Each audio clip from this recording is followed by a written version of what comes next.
Okay, that's Recording is in progress.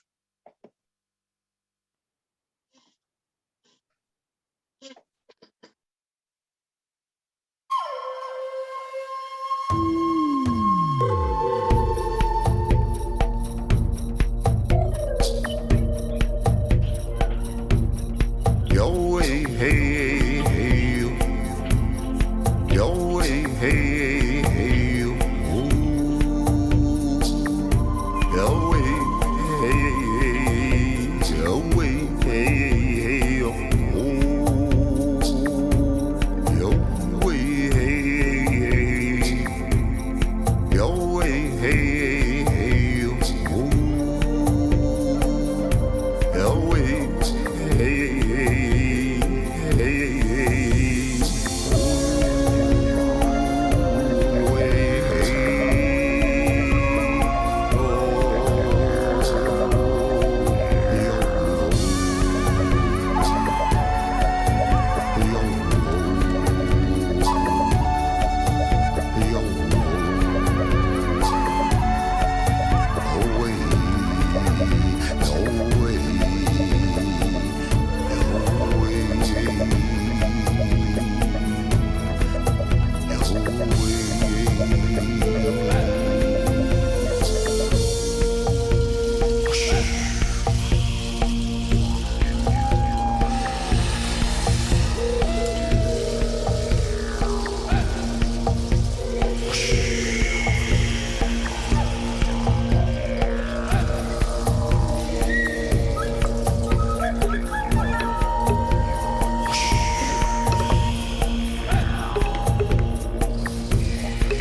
way,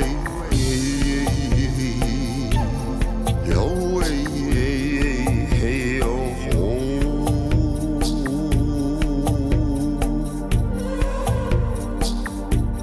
yo way, hey, yo way, hey,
like to draw your attention at first to our disclaimers. And it's just to let you know that the information presented in this program today and any of our programs, that they are for educational purposes only. Information presented is not intended to serve as a substitute for diagnosis, treatment, or advice from a qualified licensed medical professional. Any treatment choices or protocols that you consider should be discussed with your physician or other licensed medical professionals of your choice. And we have someone in the waiting room, okay. And these sessions are recorded and live streamed. Feel free to change your screen name or turn your camera off if you do not wish to be identified during the recording.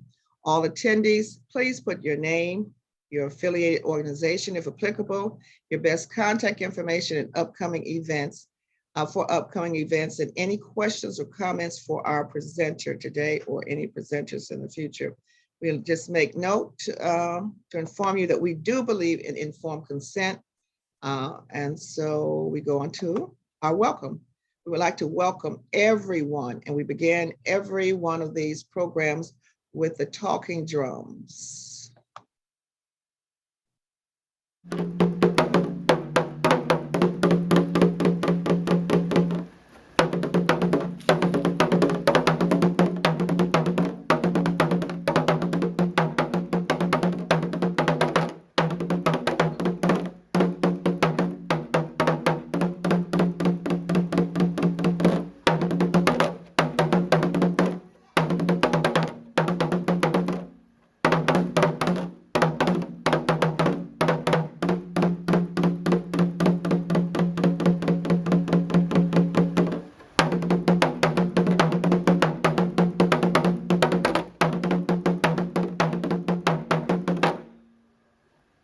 The sacred talking drum, which can actually, when played by master drummers, can mimic human language. Welcome to the Unity Health Network. Today being Tuesday, May 17th. We meet every Tuesday at 11 a.m. Eastern Standard Time, US time. I am Prophet Anyanwu Cox, and I am the node lead for this particular node. And also WhatsApp administrator with Mr. Lloyd Hefferty, Lisa Anise Sutphin, in association with Awu Oshunye Runos and other content experts. For those who are not familiar with this particular platform, the Global Health and Health Strategy, this is a Global Health and Health Strategy subgroup of the Global Unity Network as managed by the CSF Development Group. Its focus is on healthcare learning delivered through a virtual collaborative education and training platform and dedicated to optimal health and wellness in mind, body, and spirit of all humanity and all creation. So we're going to, today we've had some, take this screen down again. It appears whenever someone enters the waiting room. We began with an incident that happened recently. This is an addition I added today because of the tragedy that happened in Buffalo, New York. I know they're watching, ancestors watching. I know they're watching, I know. I know they're watching, ancestors watching. I know they're watching, I know. I know they're watching, ancestors watching. I know they're watching, I know. I know they're watching, ancestors watching. I know they're watching, I know. I know they're watching, ancestors watching. I know they're watching, I know. I know they're watching, ancestors watching. I know they're watching, I know. I know they're watching, ancestors watching. I know they're watching, I know. I know they're watching, ancestors watching. I know they're watching, I know. I know they're watching, ancestors watching. I know they're watching, I know. I know they're watching, ancestors watching. I know they're watching, I know.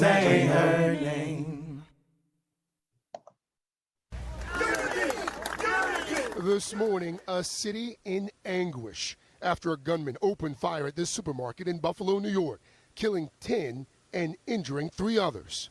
Evil came into my neighborhood, into my community. Authorities say 11 of the victims were black. This is an absolute racist hate crime. Survivors left shaken to their core. If we would have walked in 3 minutes later, we probably would have been dead with them. because everybody that was running the store, he killed them. Police say 18-year-old Peyton Gendron stormed Tops Friendly Market Saturday afternoon, armed with multiple weapons, tactical gear, and a camera to live stream the massacre. The shooter later surrendered to police. He's been charged with first-degree murder, pleading not guilty. Officials also say the suspect wrote a racist 180-page manifesto that was posted online just 2 days before the attack. These people were just shopping. They went to go get food to feed their families. Among the lives tragically lost, 86-year-old Ruth Whitfield, who was in the store after visiting her husband at a nursing home. 77-year-old Pearl Young, described by her loved ones as a woman of faith and a pillar of the community. She was just a friend to everyone she met. And top security guard Aaron Salter, a 30-year-old veteran of the Buffalo Police Force who tried to stop the gunman, potentially saving even more lives. Then there was Hayward Patterson, a local driver and church deacon, killed while helping a shopper load groceries in his car. People loved him, the community loved him. They known him as Teeny Boy. What would you say to the accused gunman who did this? I would say if it wasn't for God, I probably would have like a lot of malice in my heart. But he teaches us to forgive. And I have to forgive him, because if I don't, I'm killing me. A woman of special faith there. Her late husband, Hayward Patterson, Hoda, the last thing he said before he left the house on Saturday, he said to his 12-year-old son, "I'll be back to take you to get your haircut." It was their Saturday ritual. President Biden and the First Lady will travel here to Buffalo tomorrow. They'll be meeting with families of the victims. Officials have told us that 2 of the 3 victims who were injured in the shooting have been treated and released from the hospital. That's the very latest from here in Buffalo. Hoda.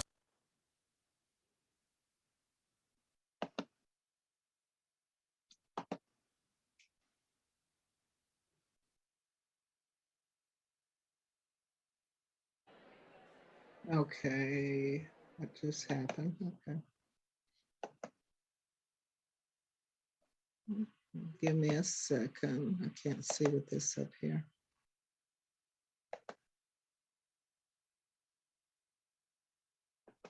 I know they're watching, ancestors watching. I know they're watching. I know. I know they're watching, ancestors watching. I know they're watching. I know.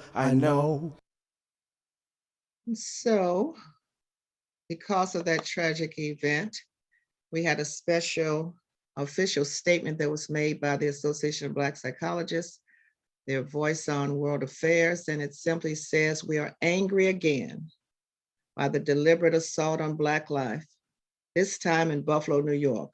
We offer our sincere condolences to the families, friends, and communities of those lost in this mass murder, and petition for their warm embrace amongst the ancestors.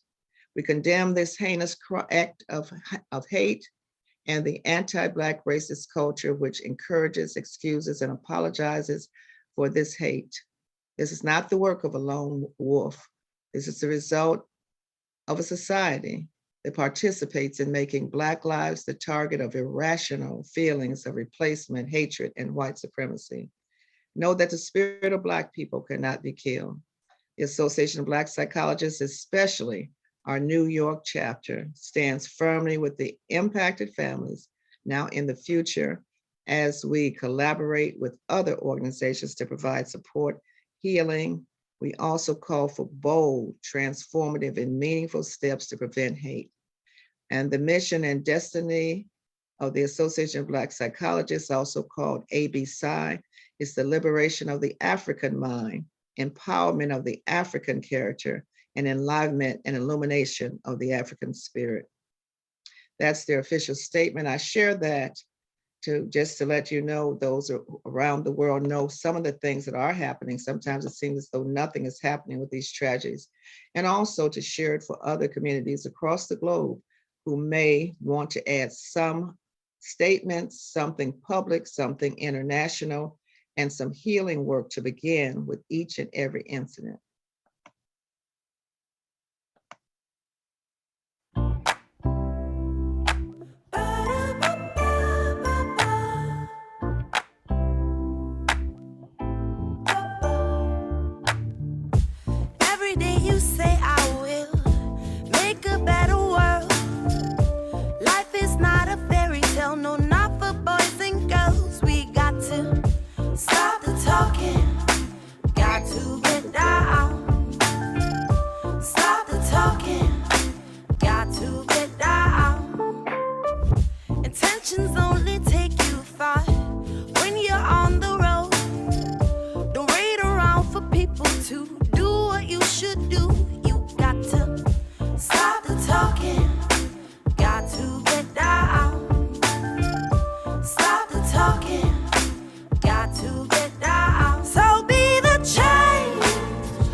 can't stop to breathe the air.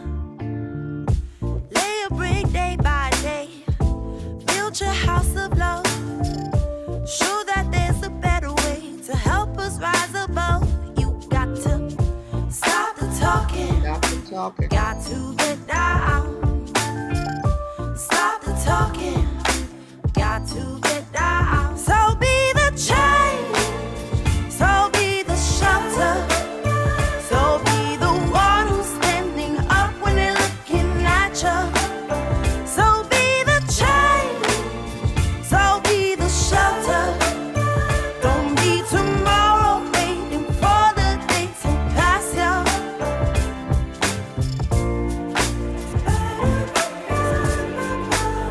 If not now, then when? Just begin. If not now, then when?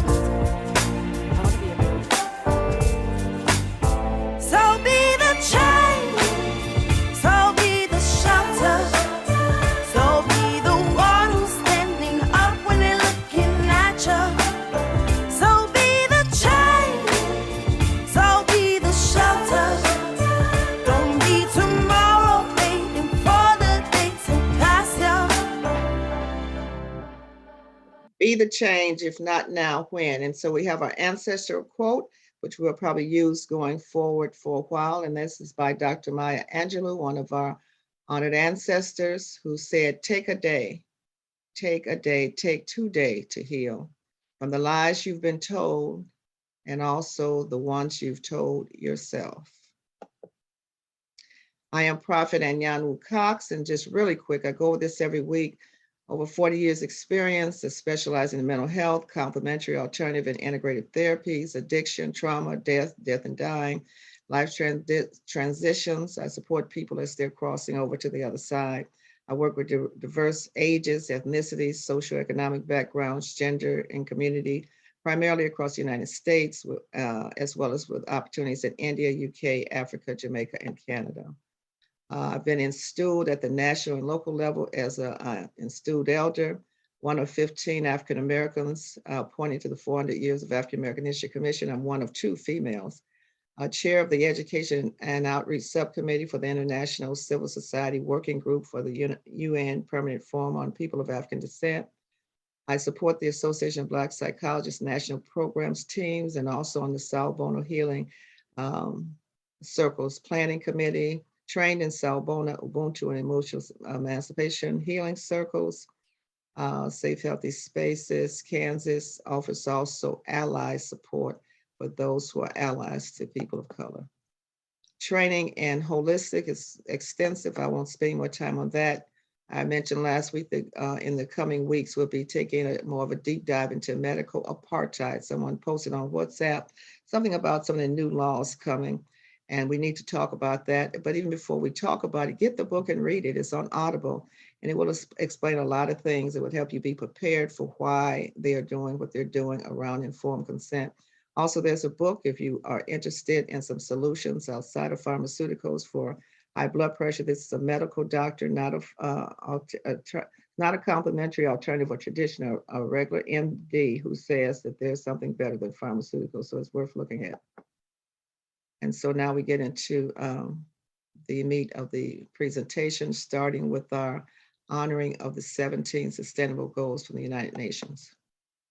The United Nations is an organization with goals of peace and sustainable development around the world. Their mission is huge, but we're breaking it down in 2 minutes. 17 sustainable development goals. Let's get to them, cause the more you know. Look, in some corners of the world today, people are living on $1 a day. Hey, that's not how it ought to be. So goal 1, eliminate poverty, and goal 2, root out hunger across the globe. There's 800 million people hungry if you want to know. Number 3 is health and well-being. and getting people the health care that they need in. Learning in school are the harder goal for. Education opens up minds and doors. Goal number 5 is empower girls and women so they can have the same rights that men are given. Number 6, people need water that's clean. Poor sanitation can spread disease. Carbon-free energy is goal number 7, and how to achieve it is a question that's pressing. But if we put our minds together and work hard, we can find a solution, I'm guessing. 17 sustainable development goals to improve life all around the globe. Protecting human health and the environment. Whatever bed we make, we gon' have to lie in it. 17 sustainable development goals to improve life all around the globe. Protecting human health and the environment. Whatever bed we make, we gon' have to lie in it. Now imagine that you work all day for no pay. Economic growth and decent work is goal 8. Goal number 9 is to foster innovation in infrastructure and industrialization. Goal number 10, inequality reduction. 11 is sustainable city construction. 12, well, that's sustainable consumption. So what we use matches up with production. Goal 13 calls for urgent action to combat climate change, cause we know it's happening. 14, protect life under seas. 15, protect life on land. Goal 16 is for peace and justice. All over the planet, they're in high demand.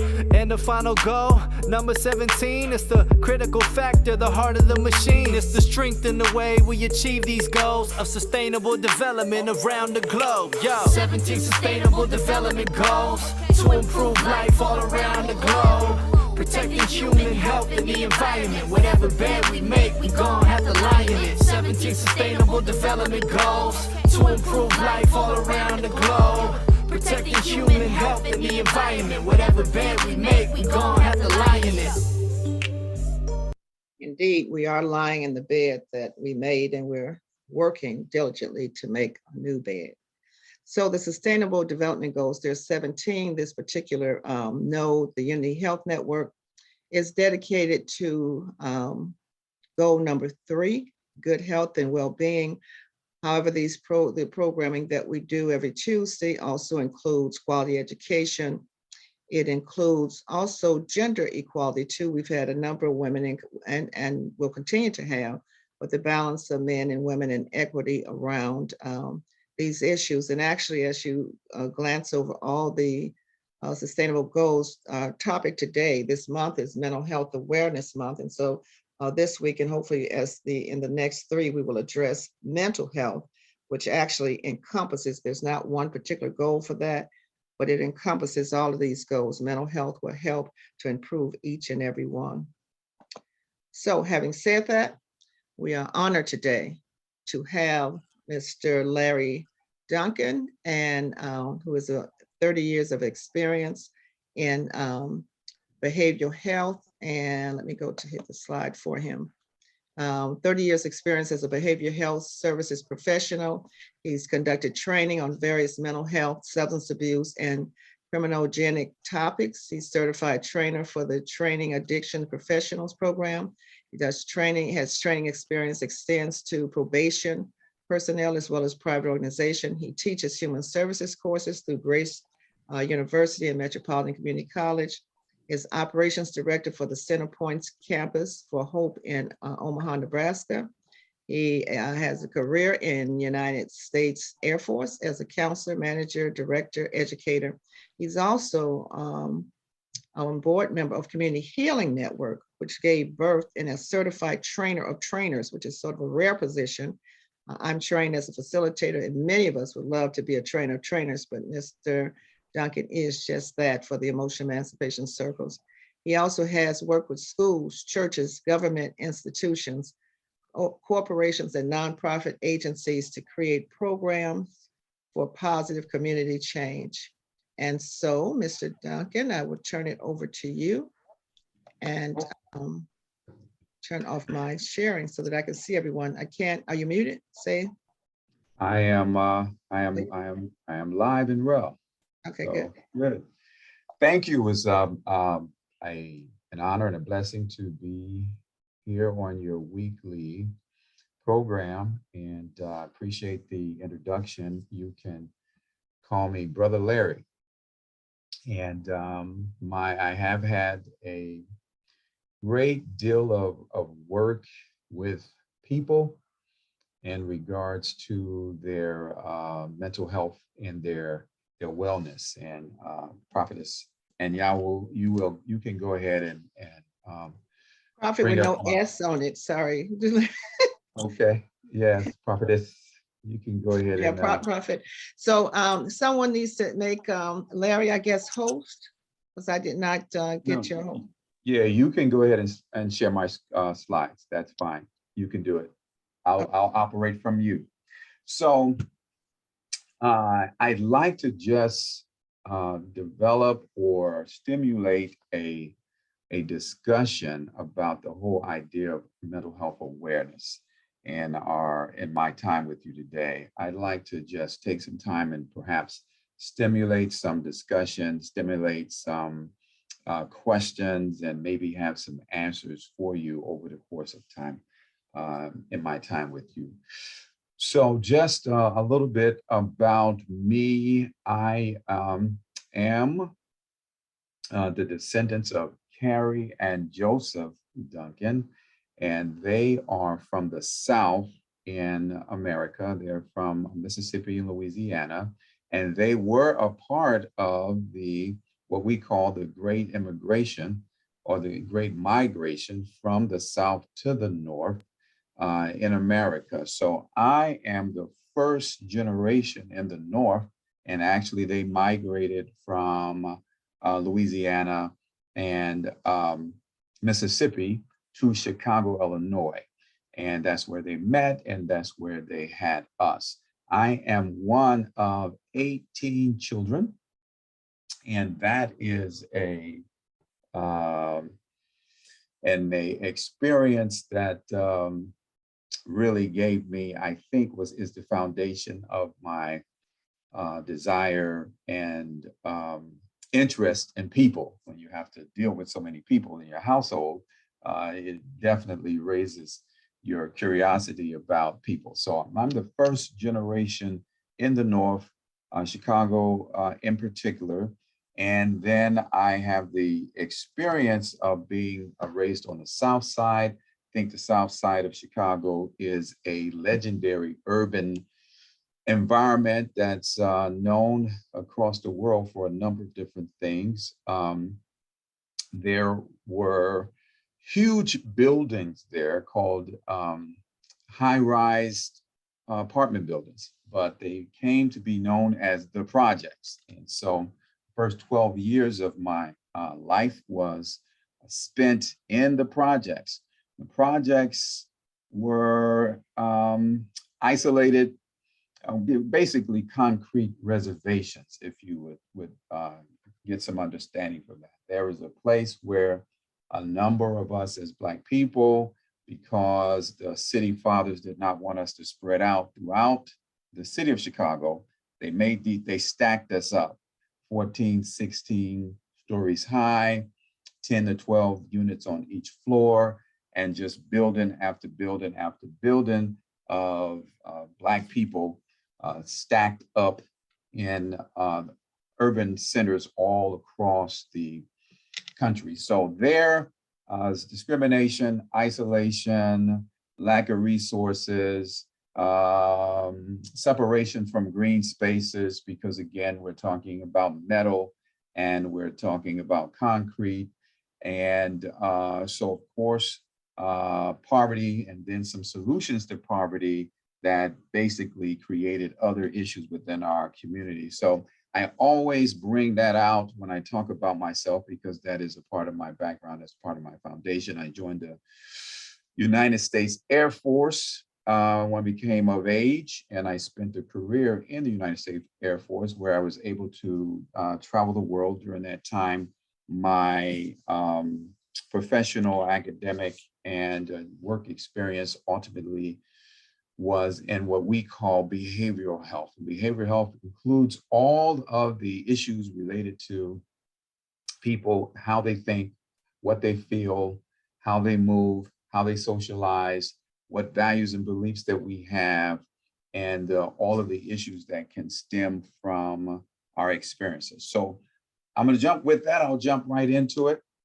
What is mental health? Seeing that this is Mental Health Awareness Month, I think that is a good place to start. What is mental health? Because there are a number of terms that we throw around in regards to our mental health that I think is good to understand. So mental health is a term that is used to basically measure how well we think, how well we manage our emotions, and how well our brain is functioning, and the brain being the control center of our being, how well is our brain functioning. And so if our brain is functioning very well, and our thoughts are stable and solid and healthy, if we have good control over our emotions and we're able to interact well with other people, we are said to have good mental health. We are said to have quality mental health if all those things are in order and all those things are well with us, right? So it's a way to measure that. But when we say mental health, we're talking about the problems and the issues that go along with that. For instance, the first thing that comes up when people talk about mental health and we have questions and discussions, we talk about this whole issue of trauma. And so trauma we need a whole month for trauma. Trauma has historic foundations, and those historic foundations and experiences and realities affect people today. And so trauma is ongoing, and trauma will be ongoing. Case in point, the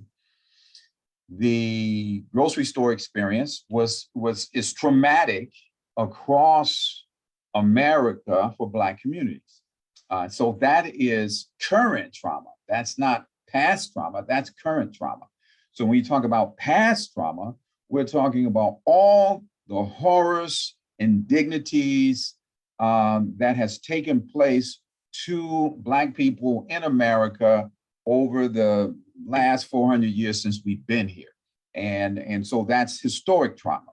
And so as a Black person in this particular country, we live with the awareness that something traumatic is going to happen to us at some point in time. We don't know when, we don't know where, we don't know how, but it's an ongoing type of condition that we live with and deal with and expect to happen tomorrow. So there's past trauma, there's present trauma, and then there is the anticipation there will be some more trauma to happen. Now, what is trauma? Trauma basically says that something has happened to a human being, that human being is mentally, emotionally, psychologically incapable of handling. It's too much, it's traumatic.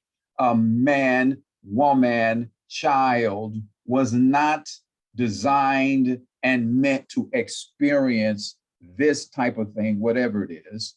They were not designed to do that. So a child who experiences violence, an adult who experiences violence, a person who sees something that their senses, their emotion, their mind says to them, this is too much, this is overload, this is overwhelming, this is a shock to the system. Anything that has happened like that is considered traumatic. And so that trauma and those experiences is said to have lasting impact on the way the brain operates and the way the brain processes information, is said to have lasting impact on a person's functioning and their day-to-day functioning, whether or not it makes us more hypervigilant, whether or not we have flashbacks, whether or not we have difficulty sleeping, whether or not we have what we consider to be unhealthy responses to an everyday normal thing. All of that is considered to be traumatic. Like I said, that's a topic within itself that we can take 6 months on that. We can take a year on that. So mental health. Now, when we talk about mental health, I want to say I'm going to give you 5 aspects of that. So mental, our mind takes into consideration how we think, how we feel, how we hope, dream, value, how we pray, our spirituality, all those things is included in the mind, right? Our personality, our sense of identity, our sense of purpose, all that is a mental function. All that comes out of the mind. Our imagination is a part of our mental. Our ability to dream, our ability to anticipate, our ability to formulate our goals and our direction, all that is a function of our mind. Then we have our personality, that which makes us us. Then we have our spirituality, that which allows us to be able to commune with the divine. All that is really in the bucket of our mental, our ability to process, problem solve, think about, analyze. All that is considered our mental functioning. In addition to that, we have the brain. Now, in regards to the brain is an organ, and just like any other organ in our body, any other organ in our system, the brain can malfunction. It's an organ, right?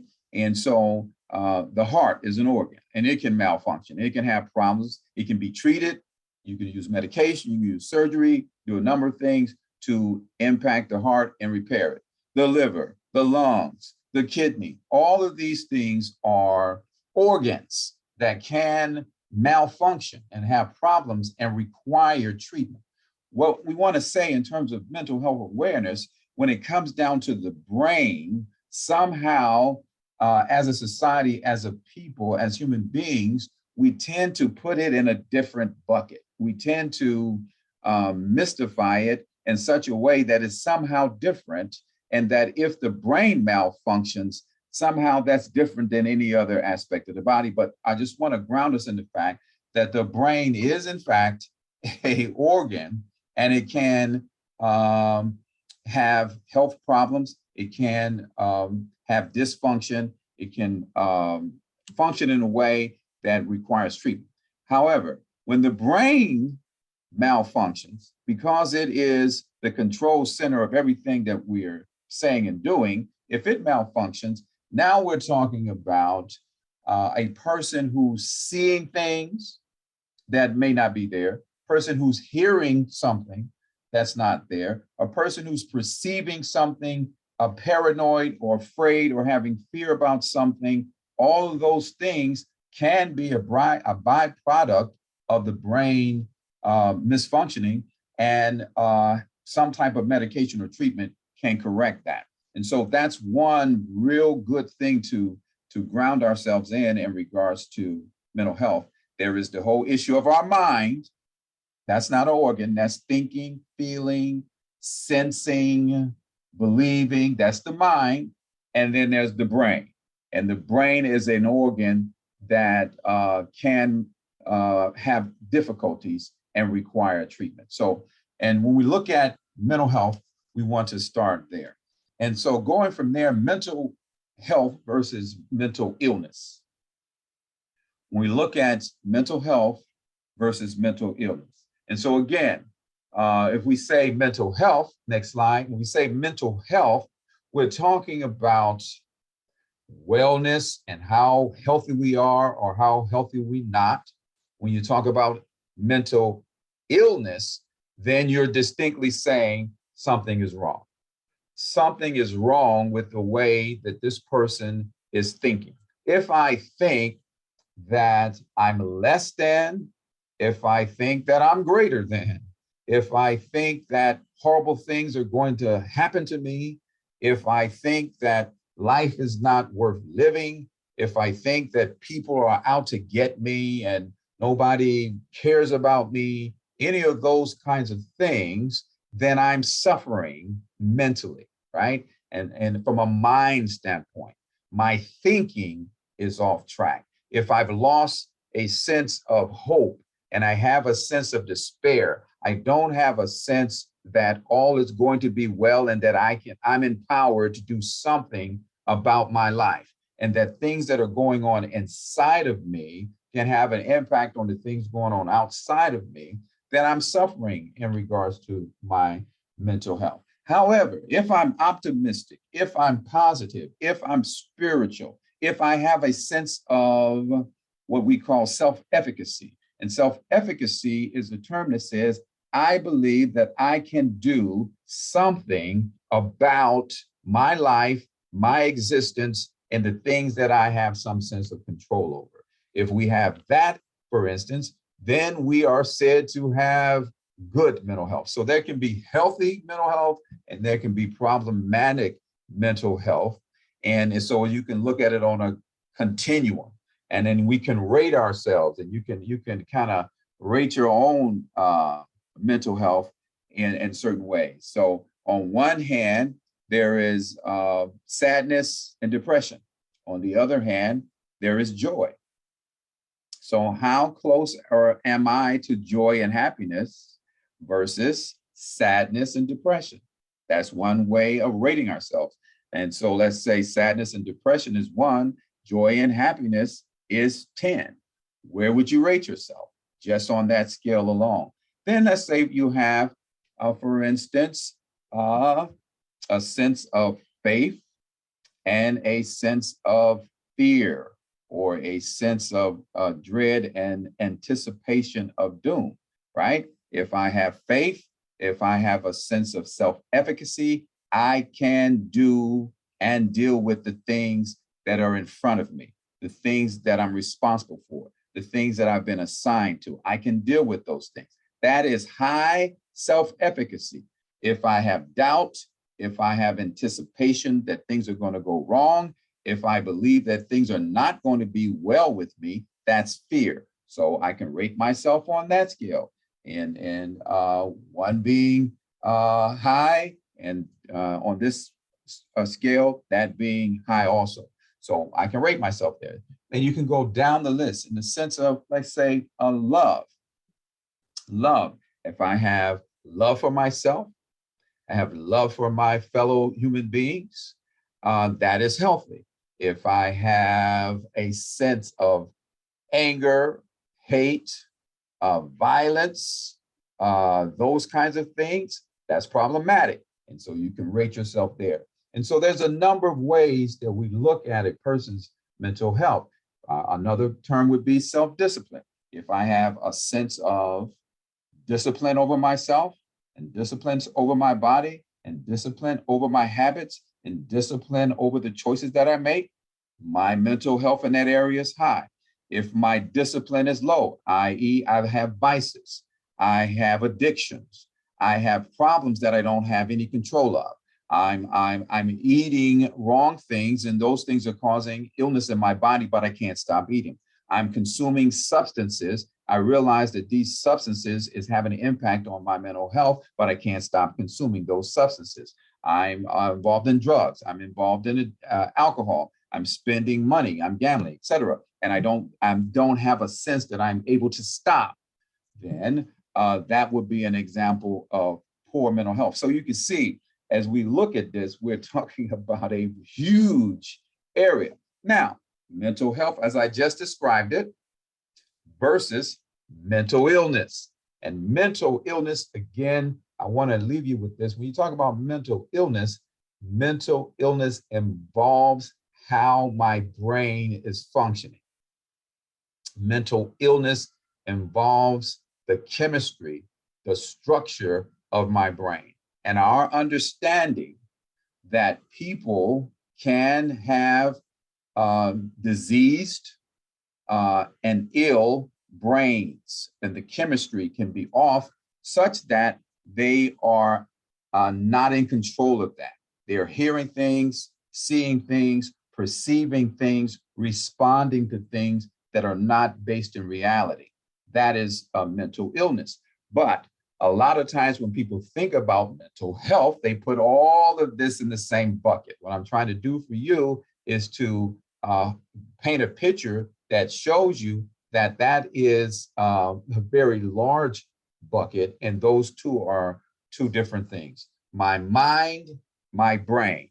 My mind, my brain. There's a lot that I can do to have an impact on my mind.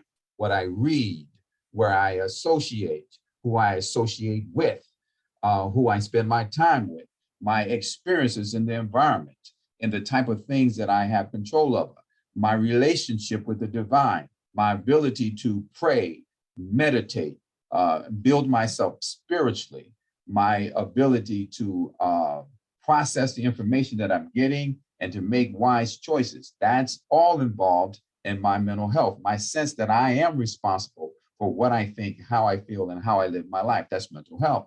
And I have a great measure of control over that. On the other hand, I have a brain here that is an organ in my skull that I may not have control over, that can have an impact on how I function. And so those are two distinct and definite things that we want to be aware of. All right, next slide. There are some myths. There are some myths involved in mental health. There are things that people believe that are myths. And one big one is that all things that are mental illness related are spiritual. And I don't even have that on my slide, but I will say that we do have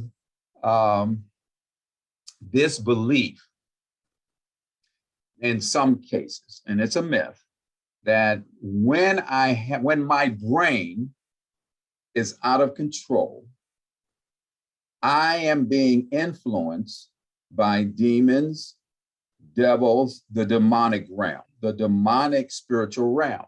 So when that happens and we see these people who are talking to themselves, and we see these people who are dressed inappropriately for the weather, these people who are homeless and walking the street, and all of these things that are going on with these people, then, and some of us in society are afraid because we believe that these people are being impacted by the devil and by demons. And so that being the case, they are subject to do something horrible at any moment, because the devil is not coming to do anything good. So if a human being is being influenced and controlled by the devil, then obviously they are capable of doing some horrible things. Now, again, we can spend a whole lot of time on spirituality, spiritual possession,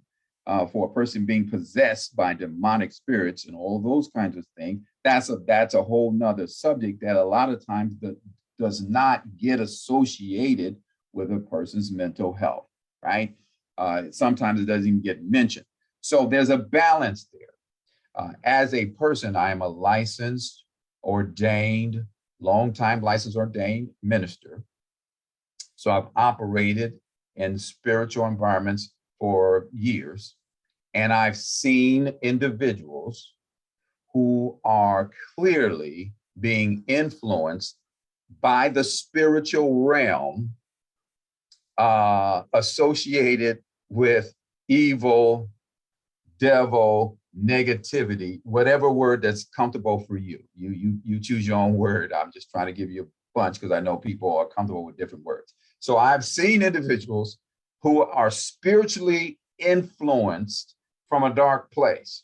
So I know that that's real. Well, how do you know that that's real? Well, I've seen individuals who've been influenced by something demonic or dark, and I've seen individuals representing light, God, divine, encounter this darkness and take authority over it and push it out, move it out, and cause the darkness to submit to this higher power, God, the creator, master, Jehovah Jireh, again, whatever Allah, whatever terminology you're comfortable with. I've seen light take authority over darkness. So I have no doubt in my heart, part of my mental functioning, I have no problem in my heart and mind, knowing and believing and understanding that there is a spiritual realm that can affect people. So let me ground you in that truth, right? On the other hand, what I'm saying is not all spiritual illness is connected, excuse me, not all mental illness is connected to spirituality and spiritual darkness or spiritual light. Not all mental illness is connected to that. Some of it may be, but not all of it. Some of the things related to mental illness is simply a byproduct of a diseased organ called the brain. So it's a myth that all spiritual, that all mental illness is related to spirituality. That's a myth. Another myth, mental problems don't affect me. Well, you may be in control of your mind and still have problems with depression, still have problems with fear, still have problems with liking yourself or liking other people or getting along with other people, still have problems with controlling your vices / addictions. You see what I mean? Still have problems with having confidence that you can handle the things related to your life. Those are mental health issues that affects many of us. Many of us are challenged by that. So what am I saying? I'm saying I can have mental health issues mentally that does not rise to the level of illness. No, you may not be seeing things, you may not be hearing things, you may not be you may be in control of your mental functioning. So you may not be mentally ill, but just because you're not mentally ill does not mean that you don't have mental health problems. And that sounds kind of confusing to me, but hopefully you get the point. It is another myth that children don't experience mental health problems. Yes, they do. Why do children experience mental health problems? Well, children are pretty much subject to the environment, their parents, and whatever's going on. So if the environment is traumatic, if the environment is problematic, if they are experiencing violence, abuse, mistreatment of any kind, if they just were born with problems in their brain, nothing happened. They got a lovely environment. Their parents love them. Everything is wonderful and fine. They can still have mental health problems because they may be born with some deficiency in their brains, right? So children can experience mental health problems. To think otherwise is a myth. Myth, personality, weakness, or character flaws cause mental health problems. That is not necessarily the case. It's the same thing that we say about addiction, which is a whole nother ball of wax. So it's not a matter of character. It's not a matter of weakness or strength. It's not a matter of personality. It's a matter of genetics. It's a matter of medical or our biology. And it can be a matter of what it is that people have experienced in their lives. So what we ask people a lot of times when we're evaluating them at this point, we ask them this: what has happened to you, right?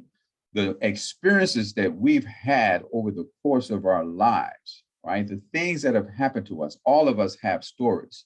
The things that we've experienced in our socialization and the oven that I call the family, and how we were socialized and how we was raised and what we were taught, etc. All of those things can and will have an impact on our mental health, the quality of our mental health, and it can cause us to have some problems, right? And so it's not just simply a matter of strength and weakness and character flaws and like that. And then you have to again add in the whole thing of the organ called the brain. And so just simply to think that people are weak or lacking in character, that's a myth. People with mental health problems, they can't necessarily snap out of it. They need help. Once a friend or family member develops mental health issues, they will never recover. Well, they can recover. There is prevention, there is treatment, there is help, and there is help from a number of different arenas. There is spiritual help, there is medication help, there is talk therapy, there is self-help, there is group help. You see what I mean? There is spirituality, there is nutrition, there's holistic medicine. There are a number of different things that is available for us to have an impact on people. So you can have people who are totally out of control in regards to their mind. Their brain is really out of order, and they're as extreme as it can get. They need to be institutionalized and all of that. And those people still can be helped if they will comply consistently with treatment. One of the biggest problems that we have with mental illness, the brain problems, is that people refuse to take their medication. It's one of the biggest problems, is that what they're thinking, even though it's problematic, is normal to them. If what I'm thinking is problematic, but I perceive it to be normal, why would I want to take medication? But if I don't take the medication, then my brain will continue to function in a problematic way, and I will continue to have the problems that I'm having. So there are a number of myths. This slide has about 16 myths on it. I cut it down for our purposes today. And so next slide, to understand that in regards to, in regards to some of the things that have happened, and particularly there's many studies that have taken place concerning the transatlantic trade of human beings throughout many parts of the world, America, Caribbean, etc., and the impact that has had on people and the trauma of that alone, and how those experiences have an impact on us still today. It has an impact on us biologically. We have identified a gene that's associated with stress that is mutated in Black people, particularly Black people in America. So some of the research that's been done on that says that we have a hyper stress response. And so that tends to feed into some of the issues with high blood pressure, some of the issues with diabetes, some of the issues with anger, some of the issues with 0 to 50 anger responses, hypervigilance, et cetera, which puts us on all of the health disparity issues. It puts us at the top. And then that can be associated with all the things that we've endured over 400 years and still enduring. It would make sense, if you think about it, that if you are carrying such a heavy load and you've been doing it for so long as a people, that would in fact have an impact on your mind, your body, your soul, et cetera. So it really is only common sense that is the case, but that factor alone has an impact on our health. Now, you may be familiar with Dr. DeGroy, and if you're not, and she's available on YouTube, and as one of the researchers that have done a lot of research on the mental health treatment needs, particularly of Black people in America. And so what I found in my education experience, that if I was going to find out about what is best treatment outcomes and best treatment, modalities for Black people, I really couldn't totally rely upon my education and training. Why? Because I was trained under Western concepts, which were indicated for Caucasian, European, white people. So white people came up with these concepts, they developed these concepts, and they did their research primarily on white people. So no matter if you went through the educational process in America, that's what you were going to be trained with. So if you were going to have some knowledge about the issues of Black people and best treatments for Black people, then you pretty much have to educate yourself. You'd have to select your own books, get your own study and do your own research as you would in order to do that. And this particular doctor has done that. And she came up with a concept called post-traumatic enslaved syndrome, which talks about standing ongoing issues that the masses of Black people have that have come through the American experience, for lack of better words. And so in summarizing that, she has, when we talk about solutions and we talk about treatment, we understand that there is no real single prescription for all of this. We talk, I have to deal with my own family experience. I have to deal with my own social experience.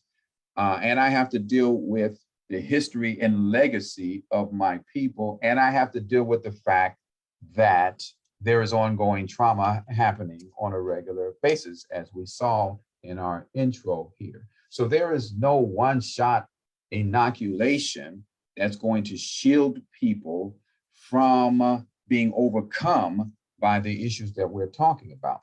There is a term that I will offer you, and the term is called resiliency, or to be resilient. And I haven't found an alternate term for that, but it suffices as to say, what are the elements?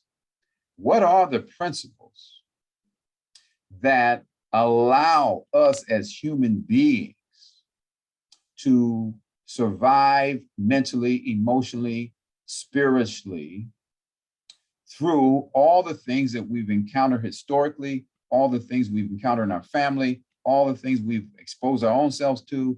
What are some of the things that allow people to remain stable, healthy, well, and solid, despite what they've been through? What are some of those things? Well, whatever they are, they would cause the person to be resilient. Resiliency factors, the type of things that cause people to overcome despite whatever they've been through. And as a people, we've been through some horrible things, and we're not the only ones. Obviously, there are many people on the globe who've been through horrible things as a group, and then there are individual situations. And so one of those things that is considered to be a resiliency factor, I would put it at the top of the list, is spirituality. Spirituality, some sense of the divine, some sense of connection, relationship with God, and an understanding of that is one of the things that have been identified as a resiliency factor. So again, people may have some concerns about that. People may not like that. People may associate that with religion, and then have that whole conversation about the ins and outs and the historical issues with religion. But that's a whole nother topic, separating religion from spirituality and understanding the principles of spirituality, and understanding that religion may be a vehicle to spirituality, but it might not be. See, depends on who's the representatives and who's presenting that. But spirituality, an understanding and connection, relationship with the divine, understanding those principles, however it is you interpret them, is a resiliency factor. And historically, we know, if you do any research on us as Black people on the planet, we are a spiritual people. And so tapping into that has been one of the things that have caused us to be resilient down through the ages. And it goes back to our DNA, our spiritual DNA, and our makeup and how we were designed as people on this planet. So spirituality. And another resiliency factor is communalism. I'll put it that way. The tendency to rely upon others, the tendency to be receptive to the support of other people, the community elders, understanding of the ancestors and the legacy of our people as handed down from generation to generation, and understanding that I am not alone, that I am not separate, that it's not best for me to function totally as an individual. And once again, Black people are said to be a communal people. We tend to be a collective. We tend to be a collaborative people, and being I'll say acculturated in America, which emphasizes individualism. In some ways, that individualism, pardon the expression, is against our nature. That may be to some extent necessary to function in this country, but in reality, we are people who are communal, who are connected to each other, who draw strength from each other, and our tendency to draw away from that can be one of the catalysts for mental health problems. So those are two resiliency factors that I gave you there. And the third one that I would give you is a sense of purpose, and that being connected to our spirituality, us as a people, us as individuals, you as a human being, understanding that there is a reason why I'm on the planet. And it's up to me to understand what that reason is and to discover that and go on my own journey to discover that. My parents did their job when they got me here and provided whatever social environment to cause me to develop. But at some point in time, it becomes my responsibility to discover what my purpose is and walk in that purpose. So those would be three things that I would say contribute to our resiliency. And the next one would be education. That education within itself, and that us having the knowledge of these things, to understand that these things do exist, mental health problems do exist, and about the manner in which they are manifested can be helpful to those who come to face with them. So some education is which we're getting now helps to understand it. Some education about racism, institutional racism, global dominion and domination, and man against man kinds of issues. Having some knowledge of that give people some sense of resiliency in being able to understand that. Racial socialization can be a process whereby individuals are taught how to identify and deflect the potential negative effects of assaults, overt as well as covert. So that is just the basics of some resiliency principles, education being strong in that respect, spirituality being strong in that respect, understanding that I have some sense of responsibility to the collective, to the community. All of those things are related to resiliency. I gave you early on the concept of self-efficacy, which is another word for faith. That is my own self-empowerment and belief that I can do the things necessary for me to survive and for me to deal with the next thing that's confronting me in my life. And that can be high, that can be low, and it can be built up. And then there are, traditional sources for help. Those are spiritual healers. Those are therapists. Those are counselors. Those are wise elders.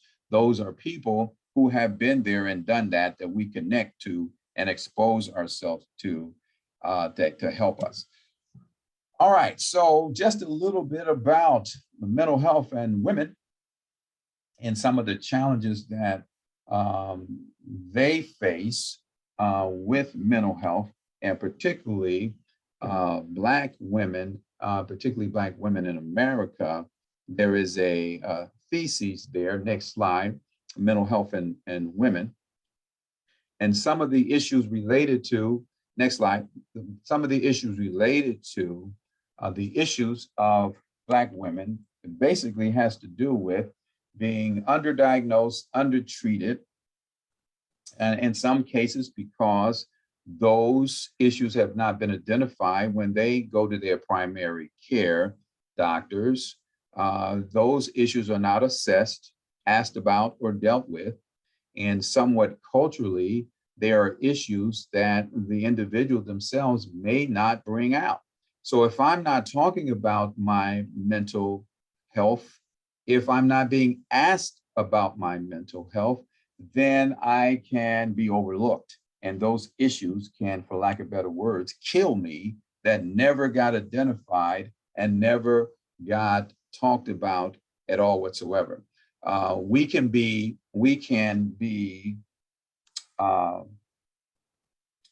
based on our culture, we can be socialized to believe that it's our lot in life to carry all these problems. These problems, these extra problems that we have based on history, based on things that have been done to us in the past. And we, based on all of those things, we carry that load mentally, emotionally, in our bodies and in our genetics. And then we have the everyday stuff that's based on our own existence. You add that all together, that's a lot. And sometimes we are cultured or socialized to believe that we should carry these things and that we should be able to deal with these things, and that we are betraying ourselves and our people if we bring these things out and we talk about these things. So that being the case, all of those things affect the mental health issues of Black women. Then you add on the top that the standard for beauty and wellness and grace and all of that on the globe is European and white. And so then you have, what does that say? That says by default, then as a Black person, as a Black woman, then your beauty and all of that is lower than the mainstream. So you have to deal with that on a day-to-day basis in regards to that. So a lot of those things are unique in respect to some of the things that women deal with, in the same respect as some of the things that men deal with, African descent men in particular, being the same thing, having a sense of being targeted, having a sense of being some hostility coming from the greater environment, and those kinds of things impacting us. But there are also things that we are told to bear, to carry, to deal with.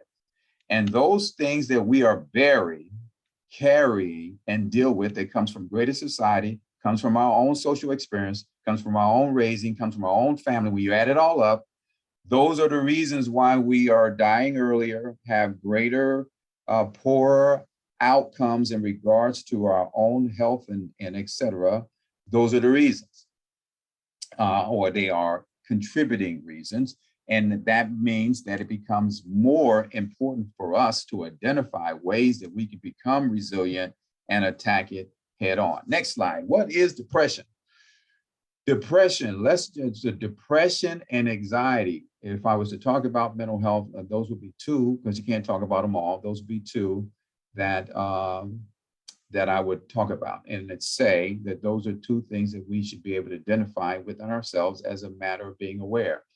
Depression is a serious medical condition, and so it can affect how you sleep and affect your appetite, your concentration, affect your mood, and your desire to engage in your daily activities, right? If this is occurring over the course of time, the person is said to be depressed, right? If it's occurring over the course of time. So anytime people are having difficulty with sleep, anytime there's some change in their appetite or some consistent ongoing change in their mood, anytime that the person is finding it difficult to concentrate and get involved in the things that they would normally do day to day, they can be said to be depressed, especially if this occurs over the course of 30 days, 60 days, 90 days without change, then that is an indication that something is happening with that person and that they may be depressed. Anxiety having a hyper sense of nervousness, having what we consider to be panic attacks.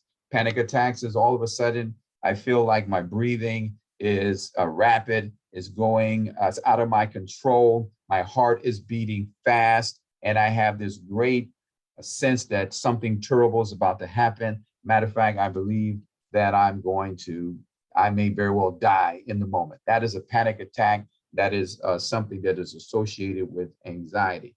Anxiety, a high sense of worry, a high sense of dread, a anticipation that something bad is about to happen to me. All those things are related to anxiety, and they can do the same thing. They can affect how I sleep. They can affect how I concentrate. They can affect the mood that I'm in.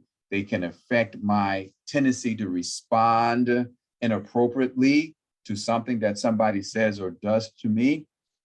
And those things are all related to either anxiety or depression. Next slide. The causes of these things. The causes of depression and the causes of these things in general is kind of like we said, can be in our genetics, and we can inherit it. When things, illnesses, situations, conditions run in families. They can be because of our chemistry and our nutrition and what we are taking into our bodies can have an impact on all these things. It can be a result of what we've experienced in our environment. So once again, we all have a story. It's not so much a matter of what's wrong with me as it is what has happened to me. And if we take the time to listen to each other's stories, then we can very well see why they function the way that they function and why they think the way that they think and why they do some of the things that they do. As psychologically, is because of the things that they've experienced in life and over the course of time that may have in fact been traumatic and has affected them in some way, shape, form, or fashion. There was a study done in Canada where they went to one of the most addictive parts of the town, and they researched these people, interviewed these people, talked to these people, did assessments on these people who had horrible problems with opiates and drugs, and they were homeless, and they were using every day. They were using needles, et cetera, et cetera. And they found that when they took the time to listen to the stories of these people, all of these people had traumatic experiences in their lives. All of them. And then there is a tool called ACEs, ACES. It's called ACEs. And it's an online tool. You can pull it up, the ACEs assessment tool. And it is, and what it does is it asks you questions to rate your experiences in life. And then it gives you a score at the end of that based on the type of things that you have experienced in life. This tool can predict your issues mental health wise later on in life. So based on the number that you score on, how high you score on this tool, it can determine whether you will experience violence, abuse, addiction, criminality, et cetera, et cetera. So once again, that speaks to the whole need for us to have education to be able to identify these things. Thank you. Somebody just listed it in the chat. It gives us it speaks to the necessity for us to have awareness, education, identify these things, because ignorance can allow me to walk. So if my number is high and I know that, then I know that there's some things that I need to do on a day-to-day basis to offset that. If in my genetics, I know that I have a tendency toward diabetes or cancer or high blood pressure, and I can know that at a young age, I can start at a young age doing the type of things that's going to be preventive to that.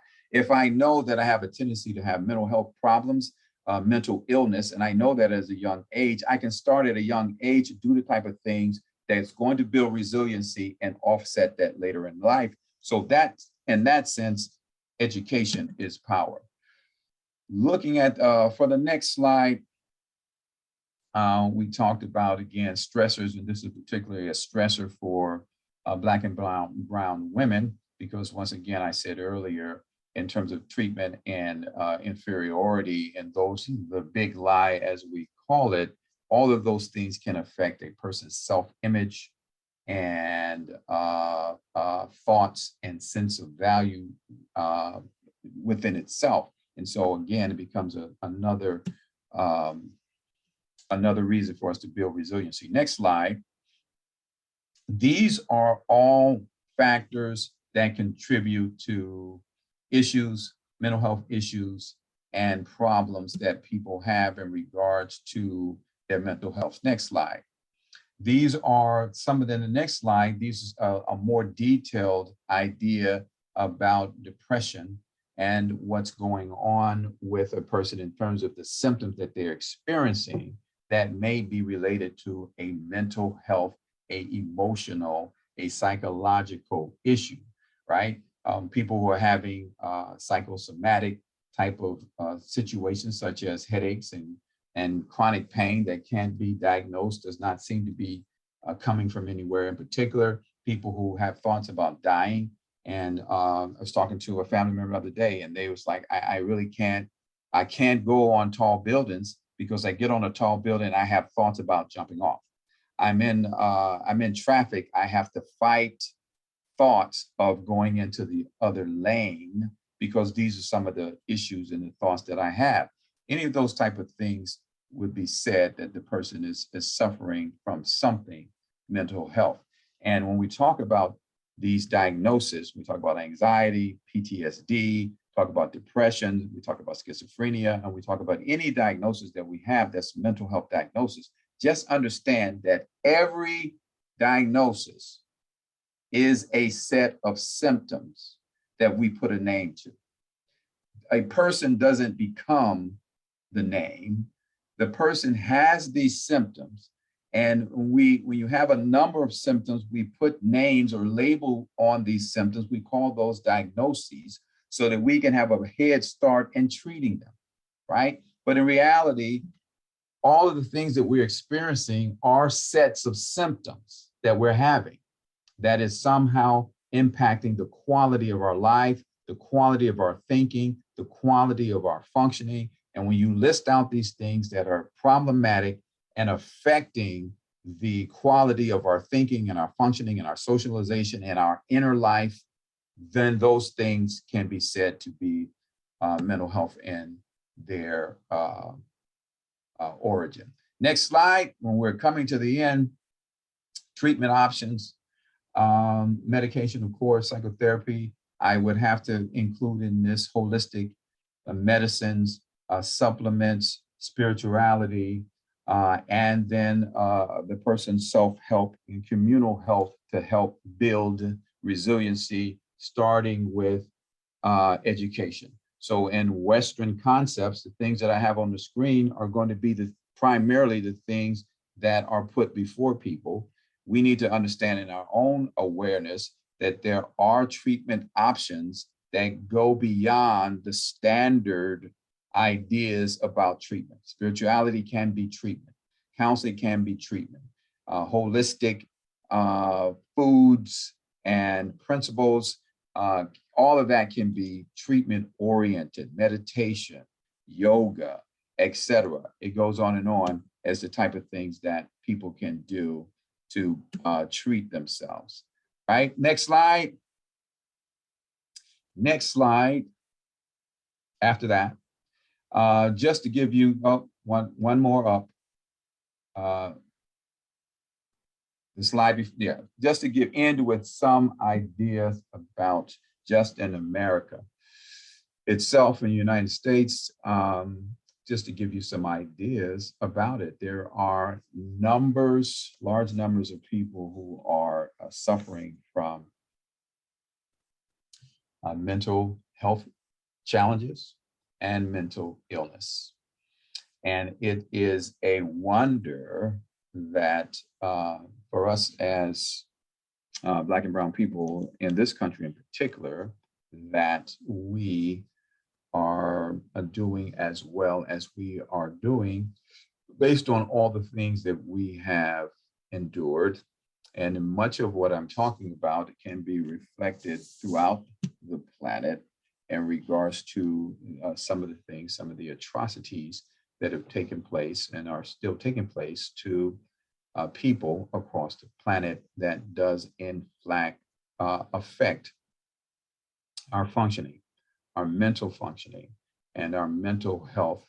And when you look at that and you include in that we are physical beings, and that physically we're living on an imperfect planet, and that the planet itself, there can be problems on the planet, there can be problems in my body, there can be problems in my brain, and that's just a fact.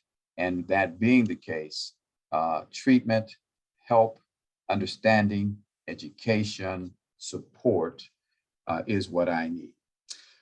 I will stop there and let that be the conclusion of my presentation, and I will turn it over to our host.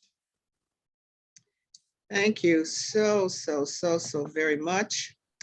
Larry, that was excellent, of course. And so really excellent. And I was a little surprised when you brought up the spiritual. Just a side note, and I'm going to turn it over to our participants or attendees here to ask questions, but I also went to ministerial school, and I was not, and I had classes in psychology. It was only after I was ordained and doing my own pastoral, whatever, practice that I encountered in a session something that was out of the ordinary that I wasn't taught in school. So that whole idea of the dark place, or whatever you want to call it, dark energy, whatever. We didn't call it, this particular denomination didn't believe in demons, yet they couldn't account for the fact that there's several people I had encountered. But anyway, I won't go on about that. So I thank you for excellent presentation. The floor is now open for, and I'm trying to see, if you like to get the email, WhatsApp number, Facebook, I put it up on the screen. I'm going to stop sharing shortly so that I can see when hands are up. So if you would go ahead and get that down. Is there anyone with a question? Question, comment, discussion point?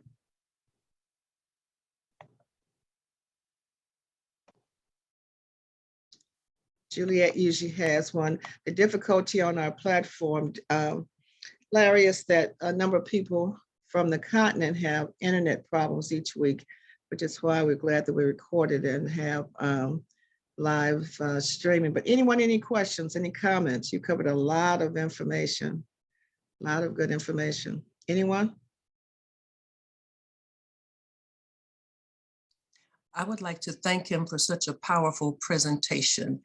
And I hope it helped a lot of people with the understanding and understanding of what's going on in our country. Thank you so much. That was really awesome.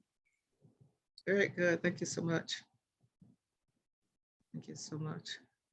Yeah, Mr. Duncan has a lot of skills. I've been blessed to be in one of his groups and to hear him speak. This was quite comprehensive, I must say. Quite comprehensive. Anyone, any questions?